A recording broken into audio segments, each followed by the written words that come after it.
대학교 다니는 아들이 운전면허를 따고 와서 아버지한테 자기도 이제 승용차 한 대 사달라고 조릅니다. 근데 아버지가 아들한테 하는 말이, 야 이놈아, 너 성적도 좀 올려야 되겠고 너 그 좀 기르자는 머리 좀 잘라라. 그게 뭐냐? 그리고 나서 나하고 얘기하자. 아들이 그 다음에 성적 좀 올려가지고 다시 아버지한테 와서 졸릅니다. 아버지, 성적도 올랐습니다. 저 빨리 좀 승용차 한 대 좀 사주십시오. 근데 아버지가 하는 말이, 너 근데 그 머리는 아직도 그 모양 아니냐 하고 이렇게 얘기하니까 아들 녀석이 하는 말이, 아버지, 성경에 보면 예수님도 모세도 다 머리 길게 다녔던데요 하고 이렇게 말합니다. 아버지가 그 말 듣더니, 그래 맞다. 그런데 그분들은 어디 가든 다 걸어 다니셨단다 하고 이렇게 대답했다고 합니다. 예수님은 늘 팔레스틴 땅을 걸어 다니셨습니다만 오늘 성경에 보면 예루살렘 올라가시면서 나귀 타고 입성하시는 모습을 보이고 있습니다. 왜 나귀 타고 예수님께 예루살렘에 가셨을까? 몇 가지 그 이유가 있습니다. 그 첫째는 오늘 스가랴서 9장 9절에 있는 대로 이것은 메시아에 대한 예언의 성취라고 말할 수 있습니다. 예수님보다 500년 전에 이 땅에서 하나님 말씀을 해주셨던 스가랴 선지자는 장차 이 땅에 메시아가 오시면은 그 메시아는 나귀를 타고 예루살렘에 오실 것이다 하는 그 예언의 말씀을 전한 그대로 그 예언의 성취로서 예수님은 나귀를 타고 예루살렘에 들어가신 것입니다. 그럼 또 하나, 이 나귀 타고 예루살렘에 올라가실 때 사람들이 자기 옷자락을 길바닥에 펴고 또 제자들은 자기 옷을 벗어서 그 나귀에 얹어서 예수님을 그 위에 타고 또 그리고 옷을 밟고 가도록 하시므로 이건 왕에 대한 하나의 존경요 예우요, 이것은 이제 왕으로서의 그 메시아 대관식과도 같은 이런 모습입니다. 일찍이 열왕기하 9장 13절에 보면 예후가 저들의 이 북왕국 이스라엘 왕이 될 때 그들 따르는 신하들이 옷을 벗어 길바닥에 펴면서 예후로 하여금 저들이 왕이 된 것을 축하하고 이렇게 그에게 충성을 다짐했던 모습처럼 이스라엘 백성들이 예수님께 예루살렘 입성하실 때 옷자락을 펼쳐드림으로 그 위를 밟고 가시면서 예수님은 그들 위에 왕으로 임하신 것을 이렇게 상징적으로 나타내 준 것입니다. 뿐만 아니라 예수님은 겸손하신 왕으로 오신 것을 또 드러내기도 합니다.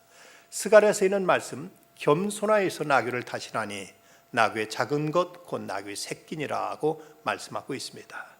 예수님은 세상 그 어느 군왕과 비교할 수 없는 만왕의 왕이심에도 불구하고 예수님께 예루살렘 입성하실 때 저들 앞에서 어떤 고적대가 나팔 불면서 빵빠를 울렸거나 아니면 기수단이 앞에 등장하면서 예수님이 길을 열었던 것도 아니었고, 그리고 예수님께서 이제 백마 타고 보무당당히 오신 것이 아니라 어찌 보면 이제 초라한 모습으로 가장 낮은 모습으로 이렇게 나귀를 타고 예수님께 입성하시는 모습 속에서 온유하고 겸손하신 우리 평화왕 예수님의 모습을 우리에게 보여주고 있습니다. 예수님이 이렇게 겸손하게 예루살렘 입성하셨지만 그러나 어쨌든 그 모습 속에는 왕으로서 입성하시는 것이요, 그 모습을 통해서도 예수님은 이 땅에 메시아로 오시는 모습을 그렇게 드러내셨고 그렇게 사람들 앞에 입증하셨습니다. 만약에 그 순간조차도 예수님께서 터덜터덜 그저 예루살렘에 걸어 들어가셨더라면 많은 사람들은 오해하기를 예수님이 힘이 없어서 무력해서 십자가에 못 박힌 것 아닌가. 나중에 예수님이 십자가에 못 박히셨을 때 사람들 중에 조롱하기를, 네가 이스라엘 왕이거든 거기서 이제 내려와서 너 자신을 구원하고 우리를 구원하라 하고 이렇게 조롱까지 했습니다마는, 만약 예수님께서 이때도 아무런 어떤 왕의 위험 없이 그저 걸어서 터덜터덜 걸어오셨다면 영락없이 예수님은 힘이 없어서 무력해서 십자가를 지신 것으로 이렇게 오해받기 십상이었습니다. 그러나 어쨌든 예수님이 이렇게 걸어가셨던 그 십자가의 길, 그 길은 결코 예수님께 참으로 고달픈 길이었고 고독한 길이었고 그리고 참으로 어쩌면 기진한 그런 길이었을 것으로 우리가 추측해 볼 수 있습니다. 사람은 기가 죽으면 죽는다고 하지요. 제가 오래전에 한양교회 부임하기 전에 교회 몇몇 대표되는 분들과 얘기 나누면서 제가 한 가지를 붙들고 이렇게 말씀드린 적이 있습니다. 제가 사례비 얼마 달라는 말씀은 안 드리겠습니다. 단지 이제 교회 부임해서 목사로 일하면서 목사로서 기죽는 일만은 없게 해주십시오. 이것만은 보장해 주십시오. 다른 것 요구하지 않겠습니다 하고 말씀드렸습니다. 그랬더니 그때 나오신 장로님이랑 거기에 대해서 염려하지 마시라고 말씀하셨고, 지금까지 목회하면서 목사로 기죽을 일 없이 늘 이제 옆에서 힘이 돼 주시고 또 많이 또 여러 가지로 이제 도와주셔서 큰 어려움 없이 지금까지 교회를 섬겨올 수 있었습니다. 그 일본의 한 민간 단체가 30년 동안 작은 친절 운동을 일으킨 이야기들을 모은 눈물이 날 만큼 좋은 이야기라는 이런 책이 있는데, 그 책에 실린 이런 이야기가 있습니다. 한 중소기업을 운영하던 사장님이 그만 사업에 실패하는 바람에 이제 그는 자기 마을에선 차마 일을 못하고 멀리 타향에 가서 막노동을 하게 되었습니다. 어느 날 점심때가 돼서 이제 끼니를 때우려고 골목에 있는 한 식당에 들어갔는데, 이제 그 쌈직한 식당이라고 생각하고 들어갔지만 막상 들어가 보니까 식당 시설도 아주 깨끗하게 됐고 메뉴판을 보니까 음식값도 제법 비쌌습니다. 그냥 뒤돌아 나오려고 하다가 자존심이 허락지 않아서 그냥 한쪽 구석 자리에 앉았습니다. 근데 식당에 앉아있는 모든 사람들 보니까 다들 옷 반듯하게 깨끗하게 입고 모두 다 사람들이 이제 점잖하게 싸는데, 거기에 왠지 자기 자신은 주눅이 들어서 그 남루한 옷을 입고 노동자의 차림으로서 이제 그 사람들 틈에서 식사를 하니까 영 그는 이제 좌불안석이었습니다. 몹시도 부끄럽고 이제 면구스러워서 가만히 앉아 있는데, 그때 한 그 회사에 일하는 여 사무원으로 보이는 예쁘장한 아가씨가 다가오더니 물 한 컵을 따라주면서 물 한 잔 드세요 하고 친절하게 인사를 하는데, 그때 울컥 그의 눈에서 눈물이 쏟아지면서 말할 수 없는 고마움과 감동을 느꼈다고 합니다. 자기 스스로 많이 자격지심, 그리고 이제 자기가 지금 실패하고 막노동하는 이런 현실 속에서 이제 누군가 모르지만 말끔하게 생긴 한 아가씨가 와서 물 한 잔 떨어주는 그 모습이 그렇게 고마울 수가 없었고, 그렇게 거기에 대해서 큰 감동을 느낄 수가 없었다는 것입니다. 예수님이 지금 예루살렘에 입성하는 이 자리, 어쩌면 예수님은 많이 힘드셨을 것이고 외로우셨을 것이고 그리고 마음은 많이 괴로우셨을 것입니다. 그러나 그런 와중에도 몇몇 사람들이 주님을 향한 헌신, 주님을 향한 저들의 사랑의 수고가 있어서 주님은 어쨌든 왕으로서 당당하게 예루살렘에 입성하시게 됩니다. 그러면 사람들이 예수께 드렸던 헌신은 어떤 헌신이 있었는가? 먼저는 그 나귀의 주인이 주님 앞에 드린 이런 물질적인 헌신이 있었습니다. 예수님께 예루살렘 입성하시기 전에 제자들 둘을 보내시면서 저 건너 마을로 가봐라. 거기 이제 아직 한 사람 한 번도 타보지 않은 나귀가 매 있을 것이다. 그걸 끌어와라. 만약 주인이 왜 이것을 끌어가냐 묻거든 주께서 쓰시겠다고 하라고 예수님께 이렇게 말씀하십니다. 제자들이 정말 가보니까 아직 한 번도 타보지 않은 어린 나귀가 그곳에 매여 있는 걸 보고 끌어오려고 하니까 사람들이 묻습니다. 주님께서 쓰시겠답니다. 그럼 가져가라. 이래서 그 나귀를 끌어왔다는 것입니다. 자, 이 나귀 주인은 한 번도 타보지 않은 나귀를 주님께서 선뜻 내드린 이것도 그렇게 간단한 일은 아니었을 것입니다. 만약 여러분 한번 생각해 보십시오.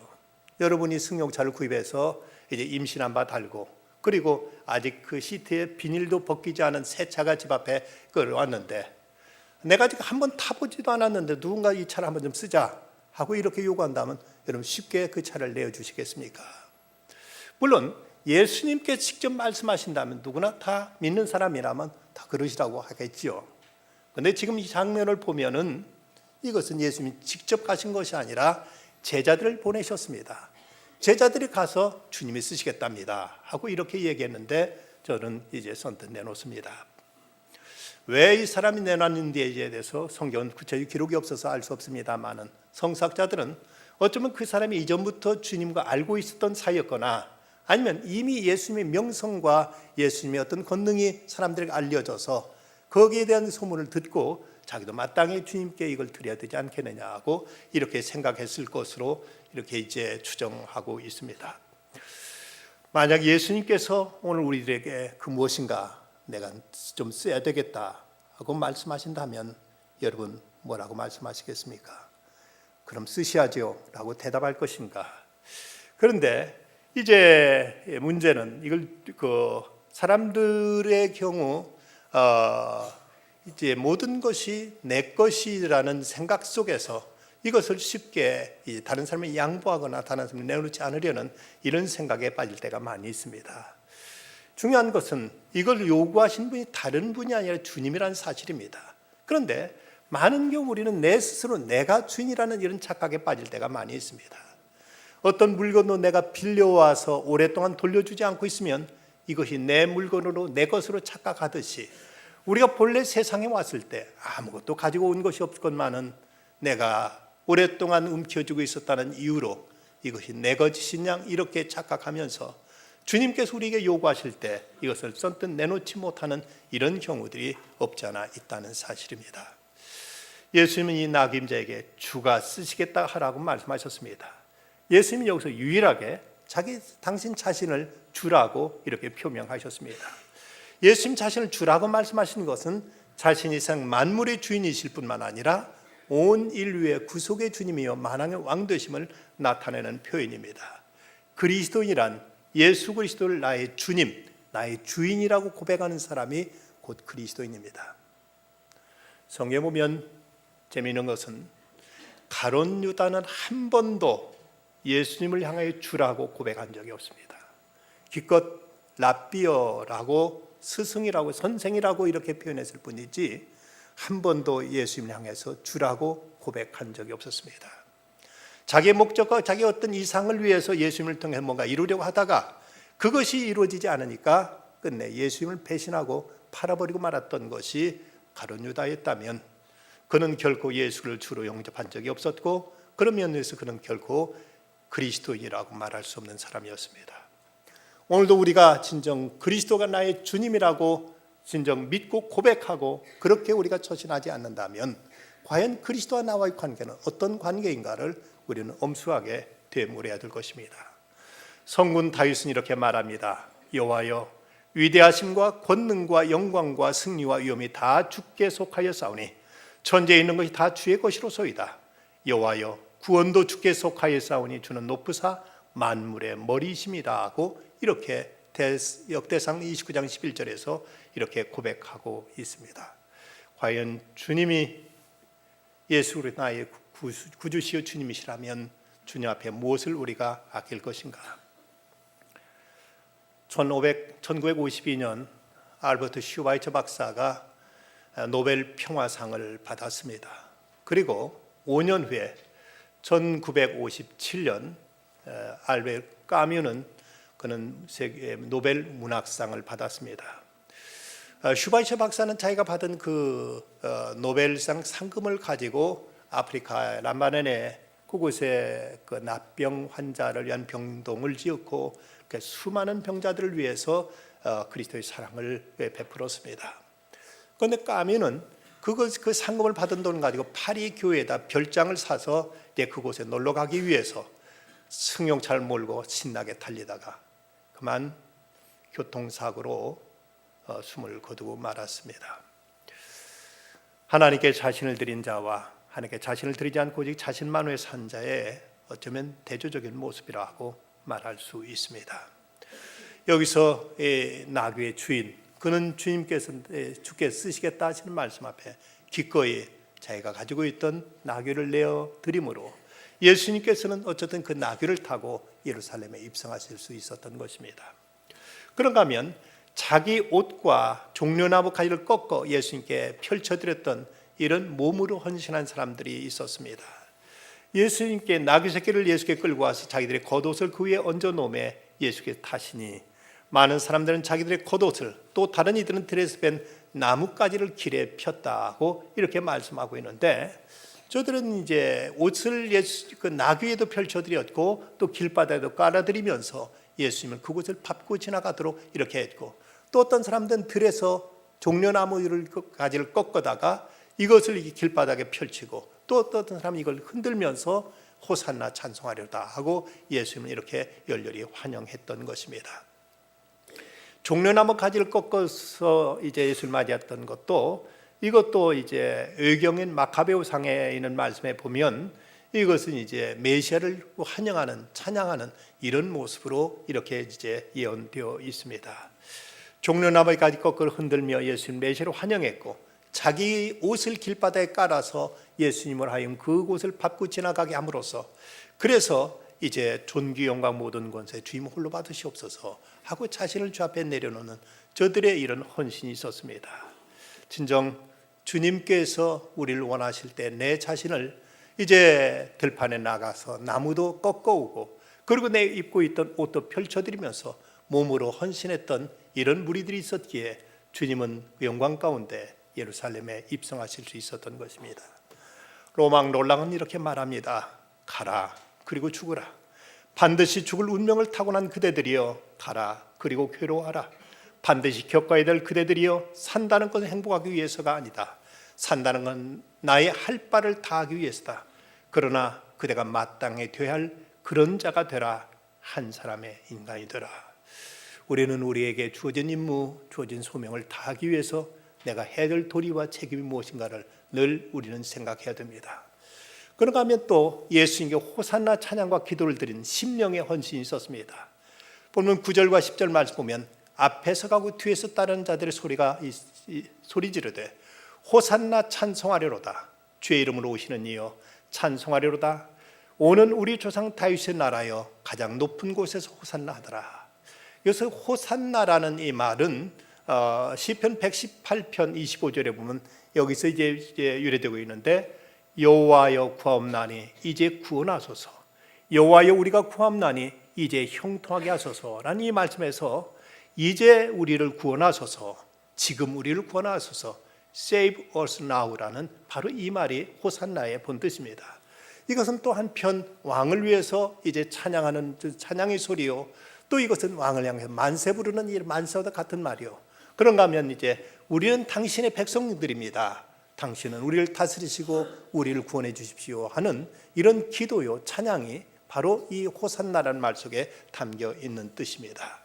진정 주님께서 우리를 구원하시기 위해서 이 땅에 오셨다면 우리는 주님 앞에 우리 자신을 어떻게 드릴 것인가? 주님께서 나귀 타고 겸손히 오시는데 우리는 과연 어떻게 맞이할 것인가를 우리는 생각해야 됩니다. 김은국 목사님이 쓴 십자가라는 책에 보면 이런 얘기를 하고 있습니다. 얼마 전 아내가 왼쪽 가슴에 뭔가 만져진다기에 병원에 갔다. 조직 검사 결과 9mm의 암세포가 발견되었다는 그 진단에 아내도 울고 나도 울었다. 나는 시집 와서 고생만 한 아내에게 찾아온 어려움이 내 죄 때문인 것 같아 눈물로 용서를 구했다. 한편은 하나님께 서운했다. 왜 제가 아니고 아내입니까? 제 죄에 대한 벌은 제가 받아야 마땅한데 이걸 어떻게 합니까? 수술을 위해 병원에 가는 길에 아내가 이런 말을 했다. 당신은 지식과 말씀으로 하나님을 섬기지만 나는 몸밖에 드릴 것이 없는데, 과거에 가정교회로 모일 때부터 지금까지 교회 식사를 위해 반찬을 마련하고 김치를 담그는 등 아내가 맡아서 하는 일이 많았다. 그런 아내는 이제 수술을 앞둔 상황에서 나의 이 몸으로 주님을 섬기기 원합니다. 이 몸으로 주님을 섬기는 일에 지장이 없게 해주소서라고 기도했다. 그리고 우리 부부는 차 안에서 찬송가 143장 웬 말인가 날 위하여를 불렀다. 둘이서 눈물을 흘리며 불렀지만 그것은 기쁨의 찬송이었다. 늘 울어도 눈물로서 못 갚을 줄 알아 몸밖에 드릴 것 없어 이 몸 바칩니다. 신앙이란 이렇게 고난의 깊은 골짜기에서 찬송하게 하는 것이다. 기도할 수 없을 때 기도가 터져나오고 찬송할 수 없을 때 찬송이 터져나오게 하는 것이다. 지금 현실은 우리의 기대나 생각과 다를지라도 궁극적으로 우리가 이길 것을 하나님이 약속해 주셨기 때문이다. 우리는 우리에게 주어진 이 몸을 가지고 무엇을 할 것이며 어떤 일을 위해서 우리가 쓰여지기를 원하는가? 암에 걸렸을 때도 저들이 소홀했던 것은 고통스럽다는 자체가 아니라 혹시라도 이것 때문에 내가 주 앞에 쓰임받지 못할까를 오히려 괴로워하고 걱정했던 저들과 같이 우리에게 주님 이만한 건강, 이만큼의 생명, 이만큼의 현실의 평안 속에서 우리는 과연 어떻게 주의 뜻을 이루고 있는가를 돌아볼 것입니다. 하나님의 사람으로서 영광스러운 목회 길을 걸었던 스펄전 목사님은 이런 기도를 드렸습니다. 하나님, 내 몸의 살 중 단 한 점이라도 주를 위해서 찢어지기를 싫어하는 살이 있다면 그것을 도려내 주소서. 내 혈관 흐른 피 중 단 한 방울이라도 주를 위하여 흘려지기를 거절한 피가 있다면 그것을 쏟아버려 주소서. 나는 주님의 것입니다. 고리 텐붐 여사가 2차 대전 당시 미국에 가서 전도 여행을 하고 다니던 중 가는 곳마다 열렬한 환영과 사람들의 우리 같은 갈채를 받고 그 열렬한 환영을 받았습니다.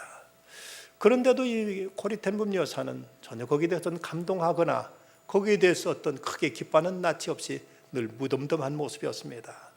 어느 기자가 물었습니다. 고리 여사님, 기쁘지 않으십니까? 그때 고리 텐붐이 이런 유명한 말을 했다고 합니다. 나귀가 착각하면 쓰겠습니까? 그는 이제 자신은 오직 주님을 모신 나귀일 뿐이라고 이렇게 자처했습니다. 우리들의 영의 눈이 열려서 십자가를 지기까지 사랑하신 주님의 그 사랑을, 그리고 주님께서 우리에게 영광의 왕으로 다시 오실 주님의 재림을 우리가 바라본다면 오늘 우리는 그리스도를 우리가 나의 왕으로 나의 주님으로 섬기면서 그분의 명예에 합당한 영광과 찬양과 헌신을 우리가 그분께 드려야 되지 않겠습니까? 그럴 때 예수님 우리들에게 평화의 왕으로, 우리를 구원해준 구세주 주님으로 우리에게 임하셔서 우리들의 참으로 욕된 삶을 복되게 하시고 우리들의 어두웠던 삶을 빛으로 바꿔주시고 우리에게 참된 평화를 허락하여 주실 것입니다. 호산나 찬송하리로다. 주의 이름으로 오시는 이여 찬송하리로다. 오는 우리 조상 다윗의 나라여 가장 높은 곳에서 호산나 하더라. 기도하십시다. 거룩하신 주님, 오늘 이렇게 나와 주님을 찬미하게 해주심을 감사합니다. 주님께서 십자가를 향해 걸어가시는 그 길에 주 앞에 자신의 나귀를 드렸고 또 들판에 가서 종려나무까지 꺾어다 주 앞에 펼쳐드렸고 옷을 주 앞에 깔아드렸고 그리고 주님 앞에 호사나 찬송 불렀던 사람들이 있었기에 주님은 왕으로서, 주님은 메시아로서 예루살렘에 입성하실 수 있었습니다. 오늘도 주님은 저에게 찾아오시는데 주님, 저희는 어떻게 주님을 맞이하고 있는지요? 모든 것이 아직도 내 것인 양, 내가 주인인 양, 나 자신을 위해서 내가 존재하는 양 스스로 착각하면서 이렇게 주님을 홀대하고 있는 저희들의 모습은 없는지 돌아보게 하시고 주 앞에 엎드려 경배하며 나의 왕, 나의 하나님을 새롭게 주님을 영접할 수 있는 이 고난주간 되게 하여 주시옵소서. 예수 그리스도의 이름으로 간절히 기도드리옵나이다. 아멘.